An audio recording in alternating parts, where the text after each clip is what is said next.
अस्सलामुअलैकुम dear friends. आज हमारा टॉपिक है स्पेक्ट्रोस्कोपिक एक्सपेरिमेंट और प्लैंक्स क्वांटम थ्योरी को भी समझने की कोशिश करेंगे। तो स्टार्ट करते हैं। Determination of electronic structure of an atom. Spectroscopy the study of radiation emitted or absorbed by the atom of an element. The electronic structure of an atom can easily be understood by spectroscopic studies. In order to know the technique of spectroscopy, the study of quantum theory is very essential. Spectroscopy को समझने के लिए, understood के होने के लिए ज़रूरी है कि हमें क्वांटम थ्योरी को समझना होगा, जो कि क्वांटम थ्योरी मैक्स प्लैंक ने 1900 में प्रपोज की थी। तो क्वांटम थ्योरी कह रही है कि क्वांटम एक्सप्लेन कर रहा है behaviour of radiation emitted or absorbed by atom.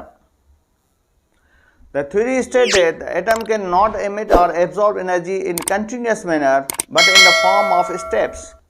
तो प्लैंक्स ये कह रहा है कि जब भी कोई एटम एनर्जी एब्जॉर्ब करेगा या इमिट करेगा वो कंटिन्यूस नहीं होगा बल्कि डिसकंटिन्यूस मैनर में होगा या स्टेप बाय स्टेप होगा। The energy absorbed or emit in one step is called quanta of energy. So the radiation absorbed by atom is quantized. As the amount of energy depends upon the frequency of radiation absorbed or emitted, mathematically it can be written as F is proportional to F, where F is the frequency of radiation, E is equal to H or F, where H is the Planck's constant. Its value is 6.625 into 10 power minus 34 joule second. According to Planck's theory, the energy change in an atom occur in the form of small packets. The energy quanta are their integral multiple of 1hf, 2hf, 3hf. तो ये 1hf, 2 और 3 ये energy level को define कर रहे हैं। When element absorbs sufficient energy after some time of start emitting the radiant energy, when these radiations are passed through prism, they disperse and decompose into component wavelength and form an image called emission spectra. Emission spectra is of two types. Continuous spectrum. When white from sun or bulb is allowed to pass through prism, it decomposes into 7 colors.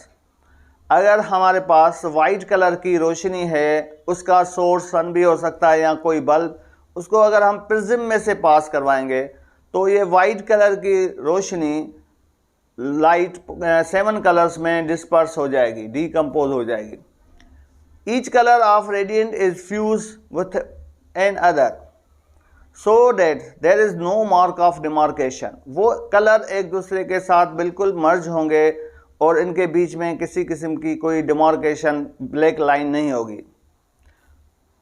तो ये हमारे पास एक prism है जिसमें से अगर हम पास करवा रहे हैं वाइट कलर की रोशनी को तो ये 7 कलर्स में डिस्पर्स हो रही है, जो कि सबसे ज़्यादा वेवलेंथ बनती है रेड की, जो कि ऊपर हमें नज़र आ रहा है, और सबसे जो कम वेवलेंथ बनती है, शॉर्ट वेव बनती है, वो बनती है वायोलेट की।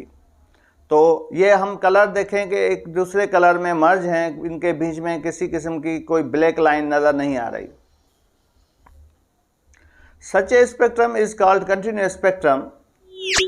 At one end of the spectrum is red and longest wave, and the other end the violet, which is the shortest wavelength.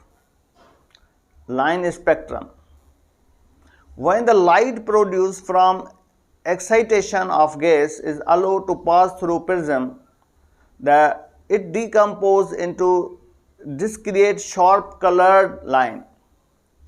The discontinuous spectrum, line spectrum, consists of series of several color bands separated by dark space. तो अगर हमारे पास sunlight के अलावा कोई other रोशनी, उसका source कोई भी gas, liquid या सॉलिड हो सकता है, वो अगर हम प्रिज्म में से पास करवा रहे हैं तो उनका एक शार्प मखसूस कलर आएगा और उनके बीच में एक डार्क कलर की डिमार्केशन होगी। From the study of line spectra it found that sample of some emits always emit the radiation of same wavelength and frequency. जैसे कि मैंने बताया कि जब भी कोई एटम, कोई मखसूस एटम, कोई एक आइडेंटिकल एटम जब भी कोई एनर्जी इमिट करेगा तो उसकी जो वेवलेंथ होगी वो हमेशा सेम होगी। Under the same condition, only certain wavelengths are emitted by same elements. As each element produces a set of characteristic line.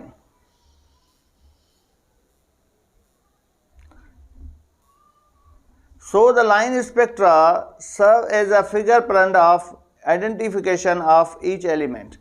तो हर एक एलिमेंट की अपनी वेवलेंथ होती है और वो उसकी फिंगरप्रिंट कहलाती है। तो यहाँ पर हमारे पास एक फिगर में लाइन स्पेक्ट्रम का एक एग्जांपल मौजूद है जिसमें अगर कोई भी सोर्स ऑफ लाइट जब भी पास करवाएंगे प्रिज्म में से तो एक लाइन हमें नज़र आएगी। Emission versus absorption spectra. तो इमिशन स्पेक्ट्रा में अगर हमारे पास एक कोई गैस जो कि हॉट गैस मौजूद है उसको हम अगर प्रिज्म में से पास करवाएं तो इमिशन स्पेक्ट्रम हमें नज़र आ रहा है। उसका हमें अगर कलर्स देखें तो डिम कलर्स नज़र आ रहे हैं, जबकि एब्जॉर्प्शन में हमारे पास हॉट डेंसिटी हॉट मैटर मौजूद है जिसको अगर हम कोल्ड गैस से पास करवा रहे हैं तो उसका बिहेवियर आपके सामने है जो कि हमें एब्जॉर्प्शन स्पेक्ट्रम में नज़र आ रहा है।